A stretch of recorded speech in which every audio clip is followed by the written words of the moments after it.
بسم اللہ الرحمن الرحیم۔ السلام علیکم ویورز، ایک نئے چیپٹر کے ساتھ آپ کی خدمت میں انجینئر ڈاکٹر ساجد اقبال حاضر ہے۔ چیپٹر کا ٹائٹل ہے دشت کویر کے جنات۔ اور یہودیوں نے مکاری کی اور خدا نے اس کے دفیہ کی تدبیر کی، اور خدا سب سے بہتر تدبیر کرنے والا ہے۔ القرآن جی،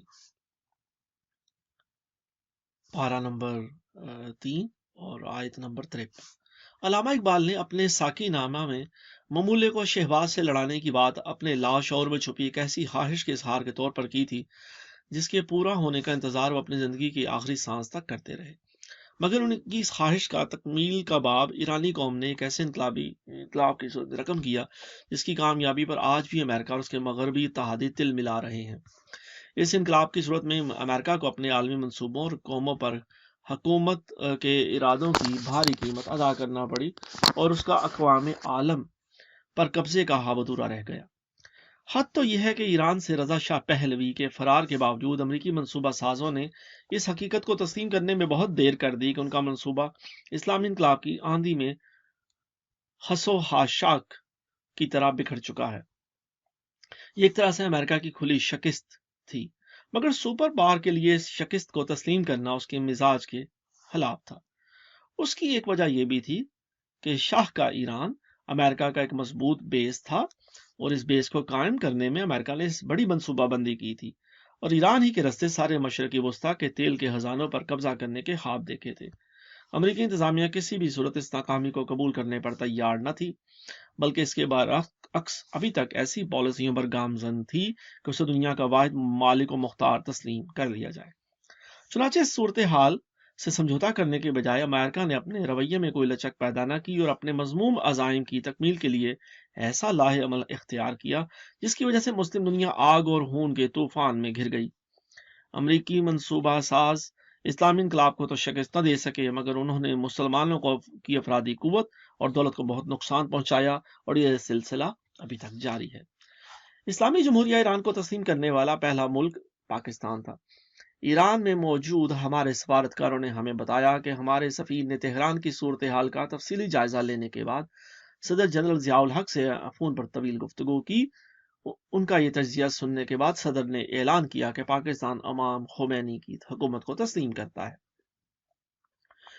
امریکیوں کو یہ بات بالکل پسند نہ آئی، اور امریکی سفارتکار انہیں مجبور کرتے رہے کہ پاکستان اپنا فیصلہ واپس لے، کیونکہ اسلامی انقلاب کا رخ بہت جلد موڑ دیا جائے گا اور امریکہ اپنے لے پالک شاہ کو ایک بار پھر ایرانی تخت پر بٹھا دے گا۔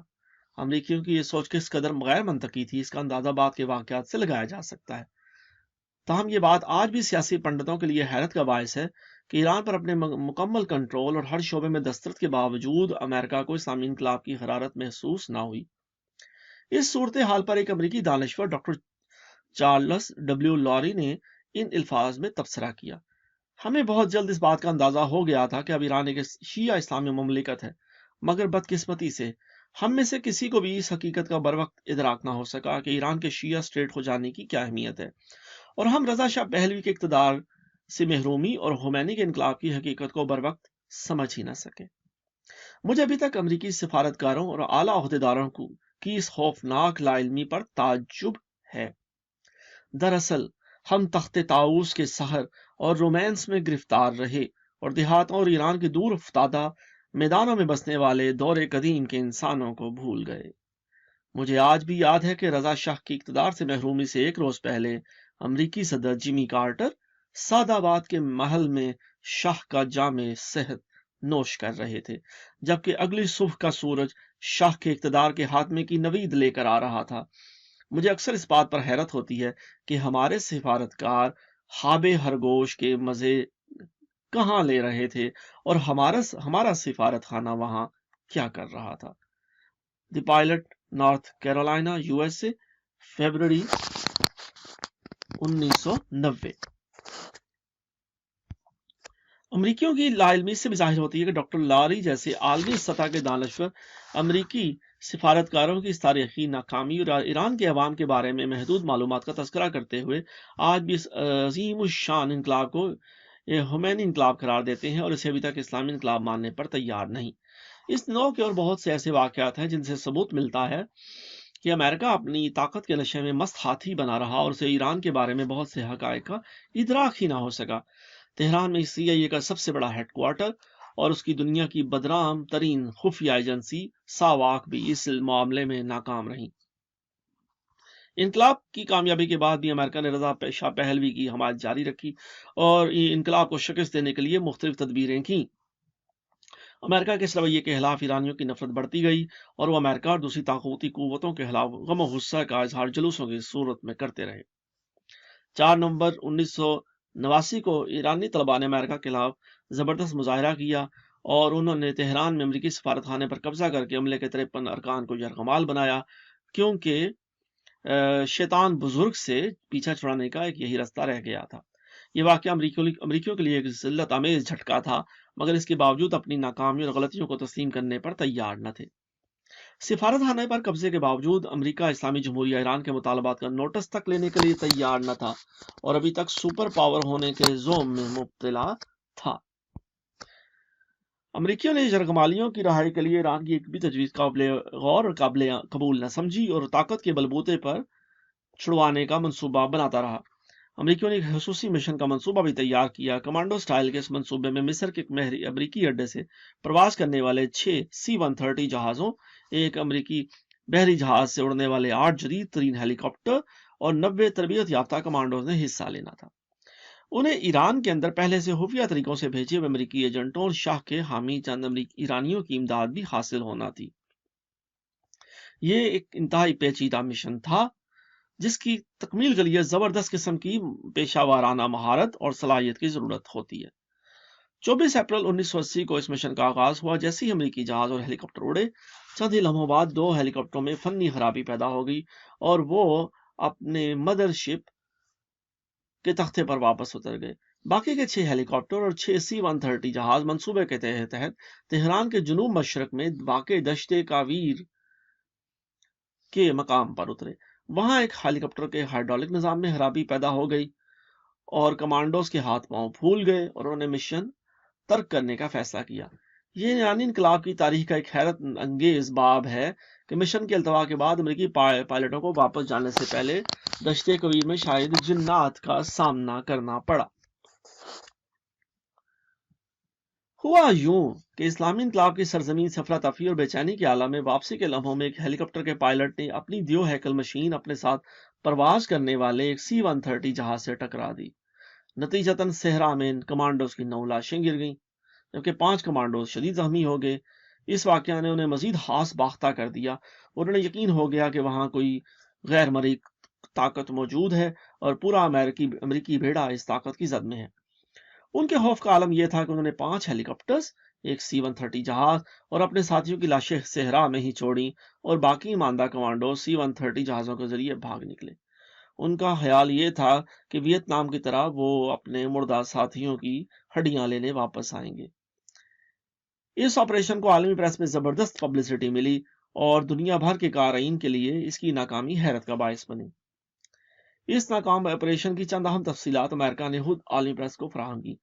امریکی سفارت خانے پر امریکی طلباء کے قبضے کے بعد متعدد امریکی پیراملٹری ایجنٹوں کو یورپی تاجروں کے بھیس میں جعلی پاسپورٹوں پر تہران داخل کیا گیا تاکہ وہ امریکی یرغمالیوں کو رہائی دلانے کے منصوبے میں اپنا مجوزہ کردار ادا کر سکیں۔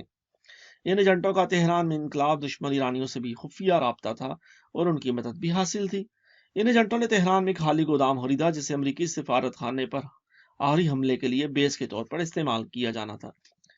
امریکیوں نے ایران کی وزارت خارجہ کی عمارت 3 یرغمالیوں کو بھی رہا کرانا تھا، جبکہ 50 کے قریب امریکہ کے سفارت خانہ کی عمارت میں اسلامی انقلاب کے حامی طلباء حراست میں تھے۔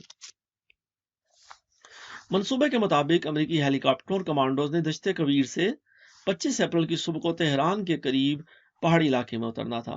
وہاں سے ان کمانڈوز کو خفیہ ایجنٹوں نے ٹرکوں کے ذریعے، جن کے ڈرائیور بھی امریکی CIA ایجنٹ تھے، تہران پہنچانا تھا۔ ان کمانڈوز کی پہلی منزل تہران میں خریدا ہوا گودام تھا جہاں آخری ہدایات دی جانی تھیں۔ پھر پروگرام کے مطابق امریکی سفارت خانے پر حملے کے بعد ایرانی طلباء پر قابو پانا، یرغمالیوں کو سفارت خانے کے کھاتے میں جمع کرنا اور امریکی ہیلی کاپٹروں کے ذریعے واپس لے جانا تھا۔ یہ بھی طے پایا تھا کہ اگر امریکی ہیلی کاپٹر سفارت خانے کے قریب نہ اتر سکیں تو پھر سفارت خانے کی عمارت سے چند سو گز دور واقع اسٹیڈیم میں اتر جائیں، وہاں سے ان جرگمالیوں کو دشت کبیر کے قریب لے جایا جائے، جہاں C-130 جہاز انہیں ایران کی فضاؤں سے دور لے جانے کے لیے تیار کھڑے ہوں، مگر شاید ڈالر کے نوٹ پر ان گاڈ وی ٹرسٹ کا ایمان افروز نعرہ درج کرنے والے امریکی منصوبہ سازوں کو خدائی منصوبہ بندی کا کوئی ادراک نہیں تھا۔ یوں تو دیکھنے میں یہ سارا منصوبہ ہالی ووڈ کی کسی فلم کا بڑا خوبصورت پلاٹ تو ہو سکتا ہے، مگر ان دنوں تہران کی فضا اس کی خوبصورتی کو سیلولائٹ پر منتقل کرنے کے لیے تیار نہ تھی۔ کچھ لوگ آج بھی اس آپریشن کی ناکامی کو غیر مرئی قوتوں کی کارروائی قرار دیتے ہیں، مگر صورتحال اس کے برعکس ہے۔ اگر یہ کمانڈوز منصوبے کے مطابق اپنے ہیلی کاپٹر امریکن ایمبیسی یا اس کے قریب اسٹیڈیم میں اتارنے میں کامیاب ہو بھی جاتے تو مجھے یقین ہے کہ بکھرے ہوئے لاکھوں ایرانی ان کی سب یرغمالیوں میں تکہ بوٹی کر دیتے، اور اس صورتحال میں جانی نقصان صرف 9 امریکیوں تک محدود نہ رہتا۔ اس جنگ میں بہت سارے امریکی مارے جا سکتے تھے۔ اس بات میں کوئی بہام نہیں کہ اس آپریشن کی خفیہ منصوبی کرنے والے ماہرین کو نہ تو تہران کی جغرافیائی حدود سے واقفیت تھی، نہ ہی وہ ایرانی عوام کے جذبات کی شدت، امریکیوں سے ان کی نفرت کا اندازہ تھا۔ چنانچہ اپنی اس تال ازمائی کا بہت بھاری خمیازہ انہیں بھگتنا پڑا۔ وہ زیادہ جانی نقصان سے تو بچ گئے، لیکن ان کی ذلت و رسوائی بہت ہوئی۔ اگلے روز ٹی وی پر دشت کبیر میں بکھرے ہوئے امریکی ہیلی کاپٹر اور C-130 جہاز کے ٹکڑوں اور امریکی کمانڈوز کی لاشوں کی فلم رپورٹ دکھائی گئی۔ ایرانیوں نے ان ہیلی کاپٹر جہازوں کو آگ لگا دی جو امریکی اپنے پیچھے چھوڑ گئے تھے۔ 9 امریکی کمانڈوز کی لاشیں تہران لائی گئیں اور ٹی وی پر دنیا کو دکھائی گئیں۔ اس موقع پر خیالت کا اظہار کرتے ہوئے آیت اللہ نے کہا، ہمیں لاشیں اس لیے دنیا کو دکھا رہے ہیں کہ دنیا کو کارٹر حکومت کی شیطانیت اور مذموم حرکات سے آگاہ کیا جا سکے اور ان کے نتائج دکھائے جا سکیں۔ اسلامی دنیا کے خلاف یہ امریکی جرائم کے ثبوت کی منہ بولتی دستاویزات ہیں۔ صدر کارٹر نے اپنی حفت مٹانے کے لیے ان لاشوں کو ٹی وی پر دکھانے کو انسانیت کی توہین اور بربریت قرار کر دیا۔ کارٹر چاہتا تھا کہ امریکہ کے جرم کا مسخ شدہ چہرہ دنیا کو دکھا کر اسے مزید ذلیل نہ کیا جائے۔ بہرطور یہ لاشیں عالمی ریڈ کراس کی وساطت سے امریکہ واپس بھیجی گئیں۔ اس کے بعد امریکہ کو جرأت نہ ہوئی کہ وہ پھر خود ایران کے خلاف کوئی کارروائی کرتا۔ اس سلسلے میں جو بھی بات اب تک معمہ بنی ہوئی ہیں وہ یہ ہے کہ امریکہ نے اعلان کیا کہ اس کے 8 آدمی مارے گئے، اور انہوں نے 8 آدمیوں کے ناموں کا اعلان بھی کیا، لیکن تہران سے 9 تابوت لے کر گئے۔ وہ 9ویں لاش کس کی تھی؟ اس کا جواب نہ تو ایران دیتا ہے، نہ امریکہ۔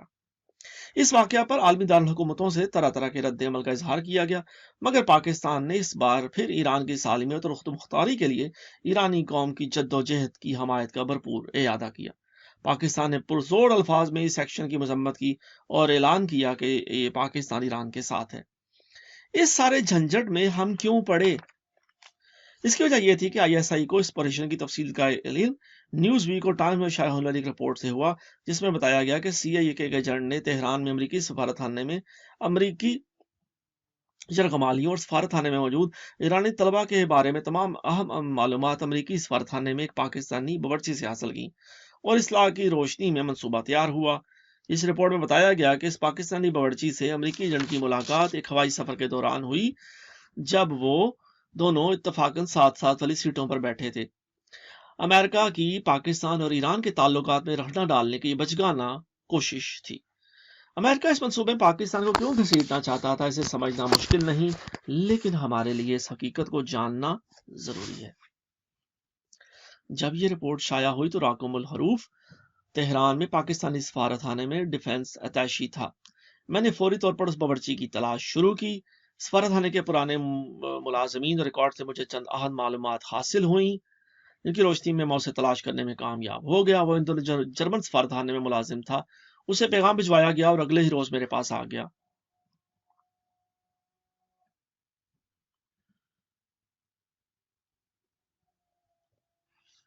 جب یہ اس کا بیان انتہائی سادہ اور صاف تھا، میں نے بتایا اس کا بیان انتہائی سادہ اور صاف تھا۔ اس نے بتایا انقلابی حکومت کے قیام کے ساتھ ہی ہمیں اس بات کا یقین ہو گیا کہ ایرانی عوام میں امریکیوں کے خلاف نفرت کا جو لاوا پک رہا ہے، امریکی اہلکار اس کی زد میں ضرور آئیں گے۔ امریکہ نے بہت سے سفارتکار اور ان کے اہل و عیال واپس بھجوا دیے، کوئی برطانیہ اور کینیڈا کی وساطت سے بھاگ گئے۔ چاہیے تو یہ تھا کہ باقی مغربی ممالک کی طرح امریکہ بھی اپنا سفارتخانہ خالی کر دیتا، لیکن امریکہ نے چونکہ اسلامی انقلاب کو شکست دینے اور شاہ کو واپس لانے کا تہیہ کیا تھا، اس لیے عملے کے چند لوگ باقی رہ گئے جنہوں نے اپنی کوششیں شروع کر دی۔ بہرحال جناب اس واقعہ سے پہلے 3 بھاری جلوس امریکی سفارتخانے کی جانب پیش قدمی کر چکے تھے۔ جس روز امریکی سفارتخانے پر قبضہ ہوا، میں معمول کی خریداری کے لیے بازار گیا ہوا تھا۔ میری واپسی تک پورا سفارتخانہ ایرانی طلباء کے کنٹرول میں آ چکا تھا اور مین گیٹ پر ایرانی گارڈ کھڑے تھے۔ انہوں نے مجھے اندر جانے کی اجازت نہ دی اور مجھے پاکستانی سفارتخانے کو رپورٹ کرنے کو کہا۔ میں بے سر و سامانی میں سیدھا پاکستانی ایمبیسی گیا، وہاں میرے لیے عارضی سفری دستاویزات تیار کروائی گئیں اور میں پاکستان واپس آ گیا۔ میں نے اپنی تنخواہ اور دیگر مراعات کے حصول کے لیے اسلام آباد امریکی سفارتخانے کے کئی چکر لگائے اور بمشکل تمام کچھ رقم حاصل کرنے میں کامیاب ہو سکا، مگر کسی نے مجھ سے ان جرقمالیوں کے بارے میں نہیں پوچھا، کیونکہ ایک حقیقت ہے کہ میں اس سارے واقعے سے لا علم تھا اور میری گواہی کی کوئی اہمیت نہیں۔ سر، میرا ایک اور پاکستانی ساتھی بھی وہاں باورچی تھا جو قبضے کے وقت سفارتخانے میں موجود تھا، میں کل اسے آپ کے پاس لاؤں گا۔ دوسرے روز دوسرے باورچی نے جو کہانی سنائی وہ کچھ یوں تھی۔ جس وقت سفارتخانے پر قبضہ ہوا، میں ناشتہ تیار کر رہا تھا۔ معمول کے مطابق ایک جلوس فلک شگاف نعرے لگاتا ہوا سفارتخانے تک آیا، مگر آج اس کے تیور کچھ بدلے سے تھے۔ ہجوم نے مین گیٹ توڑا اور بہت سے لوگ دیواریں پھاند کر عمارت کے اندر آ گئے۔ ان میں سے کچھ کے پاس آتشیں اسلحہ بھی تھا۔ چند مسلح افراد باورچی خانے میں بھی گھس گئے، جہاں میں اپنے ایک بنگالی ساتھی کے ساتھ معمول کے کام میں مصروف تھا۔ انہوں نے ہم سے ہماری شناخت پوچھی اور ہمیں اپنا کام جاری رکھنے کا حکم دیا۔ اس روز سے ہمارے معمولات میں تبدیلی آ گئی۔ ایک مسلح شخص ہر وقت ہمارے سروں پر موجود رہتا۔ ہمیں عمارت سے باہر جانے یا کسی سے ملنے کی اجازت نہ تھی۔ ہماری آمد و رفت ہمارے کوارٹر اور باورچی خانے تک محدود تھی۔ یہ انقلابی گارڈ راشن بھی خود ہی لا کر ہمیں کھانا تیار کرنے کے لیے دیتے تھے۔ گارڈز بھی یہی کھانا کھاتے اور جرگمالیوں کے لیے بھی لے جاتا ہے۔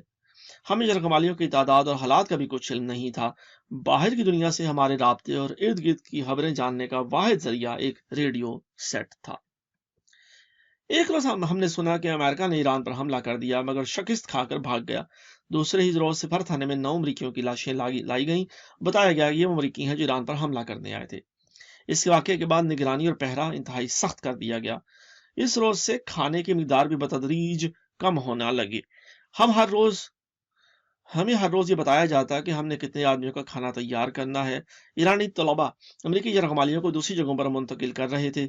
پھر کچھ روز بعد ہمیں کہا گیا کہ اپنے اپنے سفارتخانے چلے جائیں، کیونکہ اس سفارتخانے میں اب کوئی امریکی نہیں رہا۔ چنانچہ میں پاکستانی ایمبیسی چلا آیا، سفری دستاویزات تیار کرائیں اور پاکستان روانہ ہو گیا۔ ان بیانات سے یہ بھی ثابت ہوتا ہے کہ نیوز ویک اور ٹائمز کی رپورٹ میں کوئی صداقت نہ تھی اور یہ محض اپنے ایک ناکام مشن میں پاکستان کو ملوث کرنے کی ایک ناکام کوشش تھی اور محسوس امریکی ذہنیت کی ترجمان بھی۔ میں نے جب یہ قصہ ایرانی چیف آف J2 کو سنایا جو ایران کا ISI ہے، تو انہوں نے صرف ایک فقرہ کہنے پر اکتفا کیا: ہم جانتے ہیں شیطان عظیم امریکہ سب سے بڑا جھوٹا ہے۔